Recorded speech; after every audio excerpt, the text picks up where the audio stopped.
4 years ago, John R. Kasich considered it unthinkable to vote for Donald J. Trump for president, yet he could not bring himself to cast a ballot for Hillary Clinton either, so he wrote in Senator John McCain of Arizona. Not this time around. Mr. Kasich, a lifelong Republican who has spent decades in politics, as a state legislator, congressman, governor of Ohio and presidential aspirant, will become his party's most prominent leader to cross the partisan divide and support former Vice President Joseph R. Biden Jr., speaking at this week's Democratic National Convention, and then voting for him this fall. "I wasn't going to vote for somebody else," Mr. Kasich said in an interview before his speech on Monday night.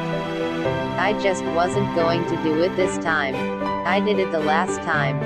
You know, I had always been hopeful, even after the convention and after the election, that perhaps we would see a change in the president, but we just never have.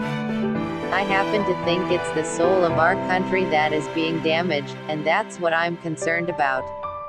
Mr. Kasich is an unlikely featured speaker at a Democratic convention. As a one-time brash young House Budget Committee chairman, he embarked with maniacal energy on a budget-cutting mission as part of Newt Gingrich's Republican Revolution in the 1990s and later clashed with labor unions as a governor allied with the conservative Tea Party in the 2010s. But he has moved away from the sharper edge of politics in recent years, focusing on issues of poverty and mental illness and even breaking with conservatives to expand Medicaid as part of President Barack Obama's health care law. He was the last man standing between Mr. Trump and the Republican nomination in 2016 and has spent the 4 years since then periodically speaking out against him, even as most of his Republican colleagues signed up for the president's team or remained quiet. Mr. Kasich insists that his opposition to the president is not driven by sour grapes. "I don't have any personal anger or anything toward him, I just don't," Mr. Kasich said. "It's nothing to be taken personally. I just fundamentally disagree with the whole approach, and I'm deeply worried about our nation. I think if we continue this, I worry about how we ever will recover." Mr. Trump has largely ignored Mr. Kasich's defection, uninterested in drawing more attention to a prominent Republican backing Mr. Biden. "He'll fit right in with all the Democrats," said Tim Murtaugh, a spokesman for Mr. Trump's campaign. "Not all Democrats think he will fit in, or should. To some on the left, the party is abandoning its principles by showcasing a Republican whose positions on abortion, Social Security, labor and other issues have been at odds with Democratic orthodoxy."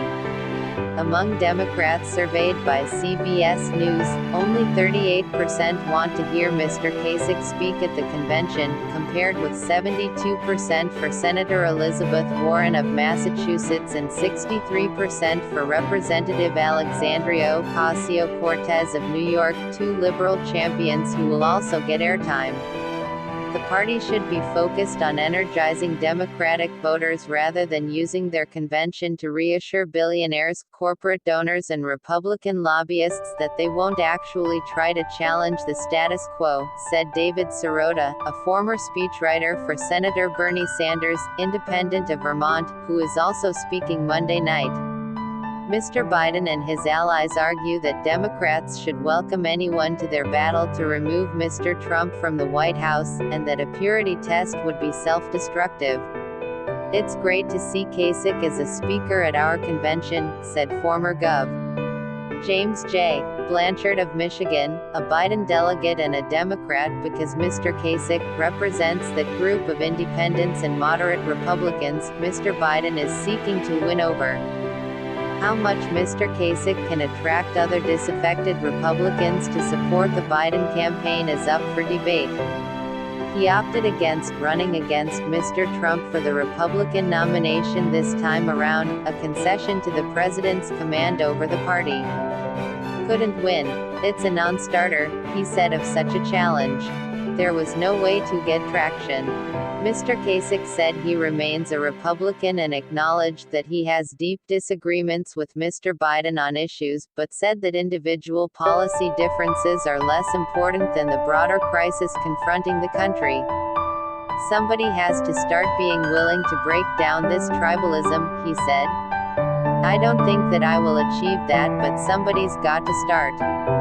Somebody has to be able to begin to say, no, you've got to take off your partisan hat, and you've got to realize we're Americans. With Biden, who I've known for a long time, I just think that he has the ability to be patient and bring people together and to try to solve some of our big problems by engaging in dialogue, he added. Nothing great was ever achieved in this country where we're fighting with each other like we are now, nothing. And significant things can be accomplished when there's respect on all sides regardless of some fundamental differences.